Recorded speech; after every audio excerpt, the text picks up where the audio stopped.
So kung tama yung pagkakaintindi ko ha, yung perang pwede sana nilang ipangkuha ng maayos na paanakan para dun manganganak si Mrs., dun manganganak si ate.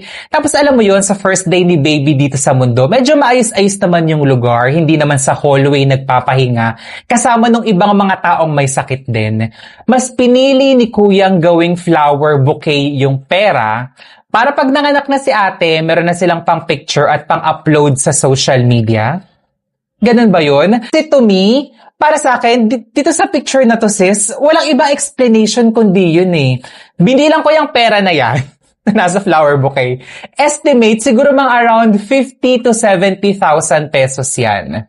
Tapos meron pa si ating flower bouquet, di ba? Napaka-sweet naman. Tapos si baby, napaka-exposed. Tignan niyo naman ate. Nasa hallway ka, may nakahiga pa doon. Malay ba natin kung